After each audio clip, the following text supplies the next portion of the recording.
আসসালামু আলাইকুম, welcome back to another video. আশা করছি সকলে ভালো আছেন। সুপ্রিয় দর্শক, আজকের ভিডিওটা খুবই গুরুত্বপূর্ণ, খুবই ইন্টারেস্টিং। যেমন বাংলাদেশে যখন কনস্টেবল পুলিশ পদে চাকরির জন্য আবেদন করা হয়, সেটা কিভাবে করবেন। হঠাৎ করে আমার দোকানে কালকে কয়েকজন কাস্টমার আসলো যেমন আবেদন করার জন্য। তো তাদেরকে আমি আবেদন করার সময় স্ক্রিন রেকর্ড করে রাখেছি জাস্ট আপনাদেরকে দেখানোর জন্য। দর্শক, আজকের ভিডিওতে আপনারা জানতে পারবেন কিভাবে কনস্টেবল পদে, পুলিশের পদে মানুষ যখন আবেদন করে সে আবেদনটা কিভাবে করতে হবে। মূলত তার সার্টিফিকেট লাগবে, একেবারে নিম্নে এসএসসি সার্টিফিকেট লাগবে এবং এর উচ্চ হলে কোনো সমস্যা নেই। তাছাড়া তার জন্ম নিবন্ধন অথবা আইডি কার্ড লাগবে এবং তার হাইট মেপে রাখতে হবে, কতটুকুতে লম্বাতে কতটুকু আছে সেটা হাইটটা মেপে রাখতে হবে এবং তার যে শেষ রয়েছে, বডি রয়েছে, সেগুলো মেপে রাখতে হবে।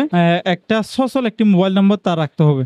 এগুলো নিয়ে আপনারা মূলত আবেদন শুরু করতে পারবেন। ইনশাল্লাহ আমরা দেখবো কম্পিউটারে আমি আবেদন করেছি, কিভাবে করেছি সেটা একটু দেখবেন এবং আবেদন শেষে সেখানে একটা ফি দিতে হয়। ফিটা দেওয়ার পরে একটা পাসওয়ার্ড দিবে, সেই পাসওয়ার্ডটি নিয়ে আরেকটা অ্যাপ্লিকেশন আপনারা ডাউনলোড করে নেবেন। ঠিক আছে, আমি শুধুমাত্র আবেদনের ধাপটি দেখাবো। ইনশাল্লাহ পরবর্তী ধাপটি আমি নেক্সট ভিডিওতে আপনাদেরকে দেখাবো। এখন শুধুমাত্র আবেদনটা কিভাবে করতে হয় এক কথায় সেটি আপনাদেরকে দেখাচ্ছি। আমরা এখন চলে যাবো কম্পিউটার স্ক্রিনে।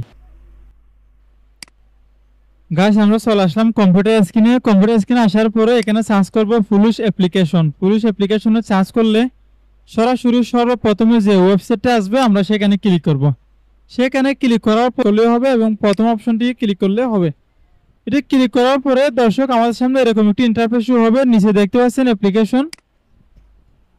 তো অ্যাপ্লিকেশনে ক্লিক করার পরে এখানে দেখতে পাচ্ছেন টিক মার্কটা দিয়ে আমরা নেক্সটে ক্লিক করব।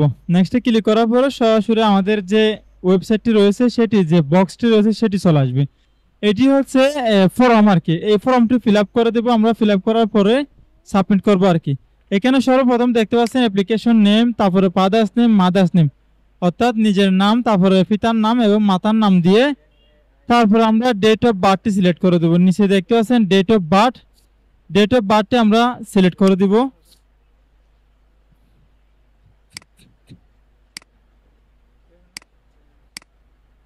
ডেট অফ বার্থ সিলেক্ট করার পরে আমরা নিচে যে অপশনটি রয়েছে জেন্ডার, সেখানে ক্লিক করব। সেখানে আমরা ফিমেল হলে ফিমেল, মেল হলে মেলে ক্লিক করে দিব। তারপরে ডান সাইডে দেখতে পাচ্ছেন ধর্মটা সিলেক্ট করে দেবো, ইসলাম দিয়ে দিলাম। তারপরে এখান থেকে ব্লাড গ্রুপটা দিয়ে দিবেন। ব্লাড গ্রুপটা দেওয়ার পরে নিচে দেখতে পাচ্ছেন কোটা। আপনি যদি কোনো ধরনের কোটা থাকে তাহলে সেগুলো সিলেক্ট করবেন। আমাদের কোনো কোটা নাই বিধায় আমরা জেনারেলে দিলাম। সাধারণ অবস্থায় জেনারেলে দিতে হয়, আর যদি কোনো কিছু কোটা থাকলে তাহলে ওনাকে কোটাতে সিলেক্ট করে দিবেন। তারপর এখানে দেখতে পাচ্ছেন হাইট দেব 5 ফিট। ব্যক্তি যে যত ফিট থাকে আর কি, ঠিক আছে, এটা মেপে দিবেন।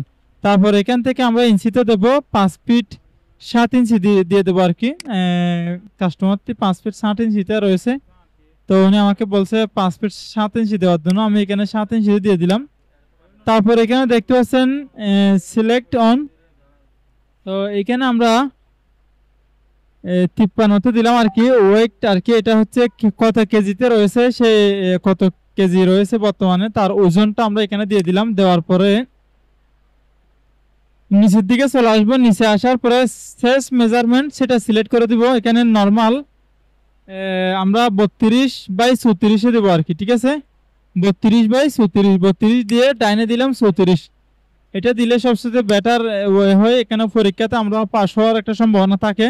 তারপরে ডেট অফ বার্থটা এখানে বলা হয়েছে বার্থ রেজিস্ট্রেশন, যে 17 ডিজিটের যে জন্ম তারিখের নাম্বারটি রয়েছে সেটা দিলাম। তারপরে এটা দেওয়ার পরে আইডি নাম্বারটি বসিয়ে দিলাম।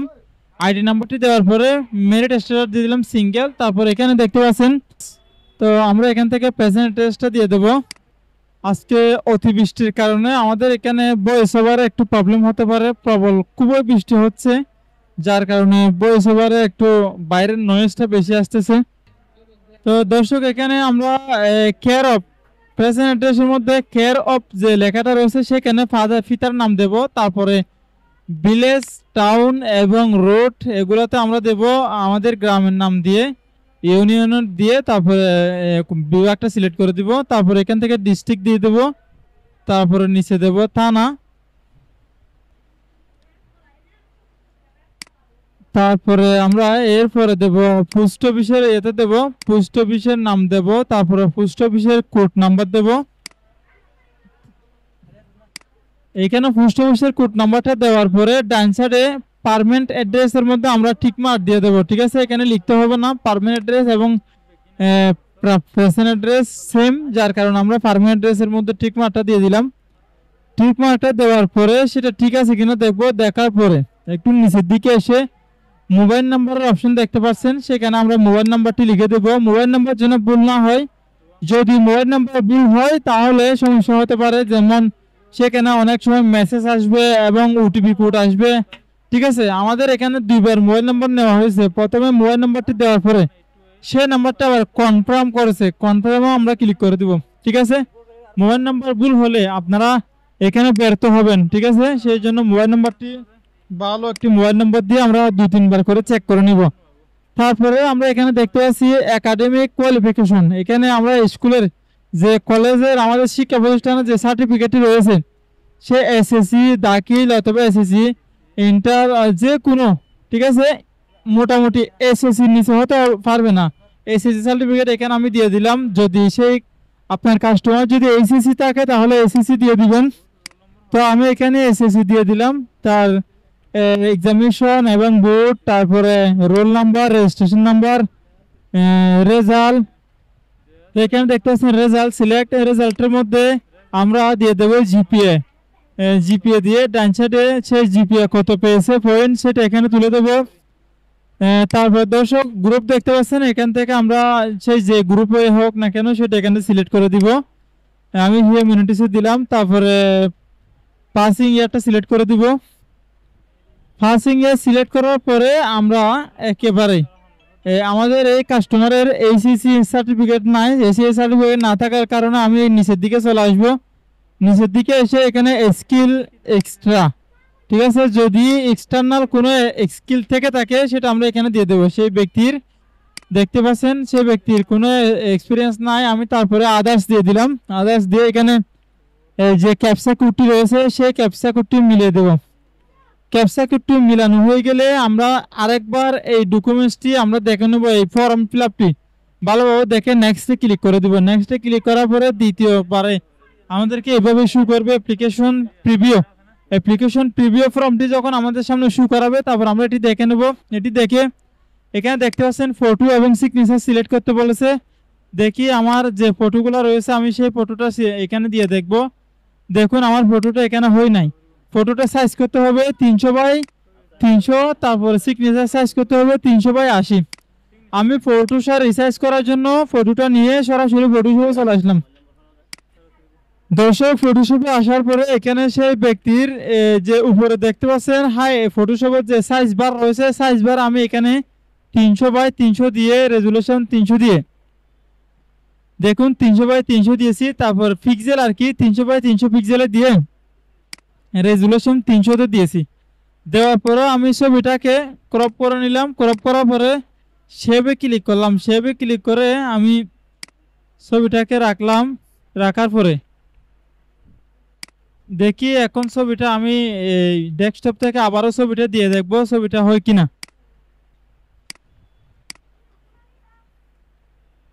দর্শক ছবিটা সেভ করার পরে আমি ইয়ে করেছি যে আমার যে সিগনেচারটা রয়েছে কাস্টমারের, সেই সিগনেচারটা সেটাও একটু রিসার্চ করে নিতে হবে। যেমন কাস্টমারের যে সিগনেচার থাকে সেটা একটা হোয়াইট কাগজে আপনি লিখে নেবেন।